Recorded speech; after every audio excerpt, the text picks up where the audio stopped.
I was asked to talk about my top 5 late summer favorites. So I'm going to start with Frank Ocean, who, if you don't know, is an R&B artist, R&B hip-hop artist from New Orleans. He kind of reminds me of like a more experimental John Legend.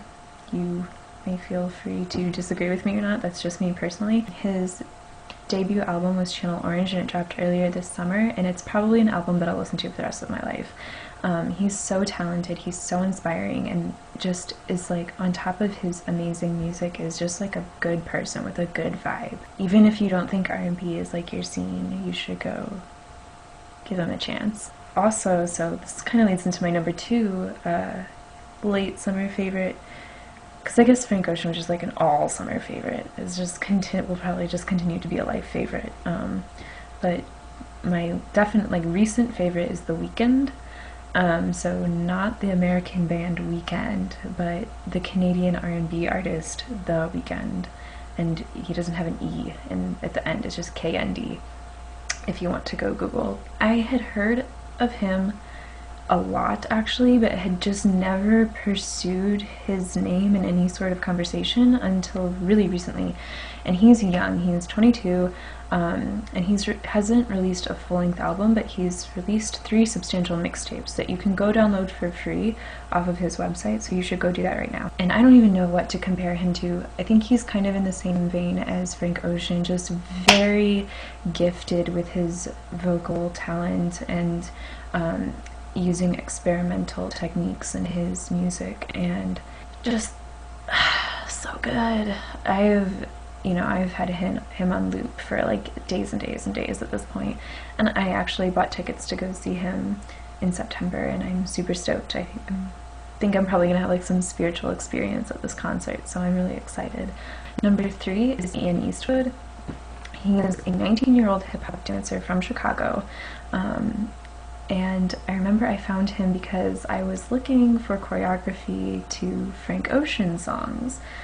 It all's connected.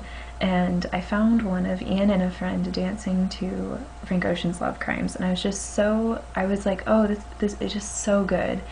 And eventually, a few days later, I ended up on his YouTube channel while I was at work, and I ended up watching like all of his videos. He's just so entrancing. There's just something so innate about his style that I feel could probably not be learned. Like, you cannot be taught to move the way Ian Eastwood moves. And I mean, okay, so he's from Chicago, but he lives in Hollywood, North Hollywood now, and he goes all across the world, though, to do these workshops and these camps and, like, collaborate with other dancers, and is, like, very just involved in the whole scene, and he's been on some TV shows, and, he's worked with some famous people, and he auditioned for Justin Bieber's Believe tour, so fingers crossed for him, because he deserves any kind of success. So just on top of the way that he's this insane dancer who can choreograph to, like, anything, he's just like, seems like a chill guy. Like, I follow him on Twitter, and I've watched some interviews, and he always puts these like in-depth personal messages with his videos on YouTube, and like,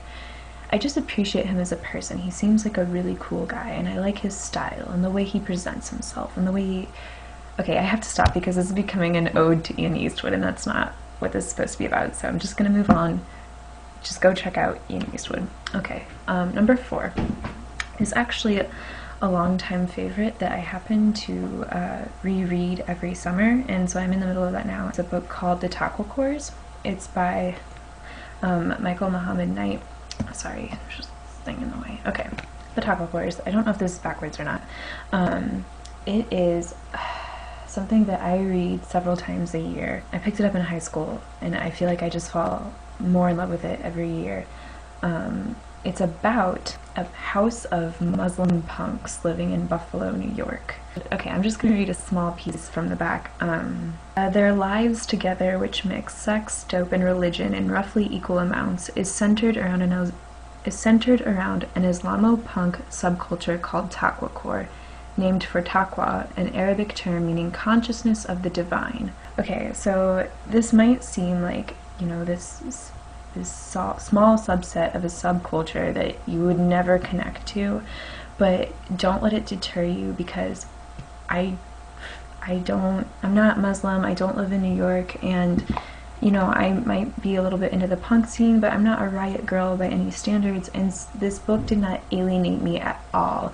You know, there's some stuff where, like, obviously I won't ever truly understand, or I won't really connect with, like, a term or a prayer or, you know, a concept, but it speaks to such broader topics and such and broader themes, and I just feel like would be such a good book for any age group, but especially young adults, like high school, college age. I've like highlighted and dog-eared and just passages of this book that have spoken to me on such a crazy primal level. I've never read a more meaningful book.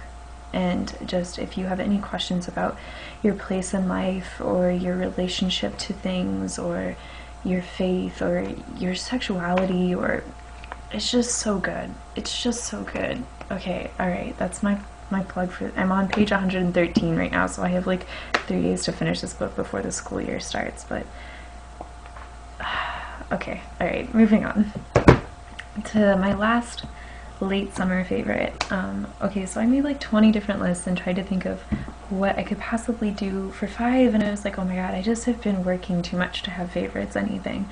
And then I realized that it didn't have to be that hard, that it's sitting right in front of me, and my last late summer favorite is the rest of Realtalk 5 Direction. Alex, Kayla, Sara, and Gina. You guys are great. They're just so great.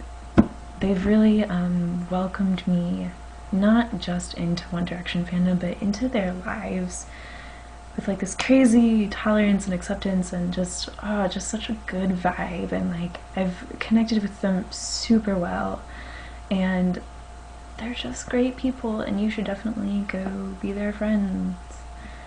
And I'm really happy that I met them, and they've become a big part of my summer.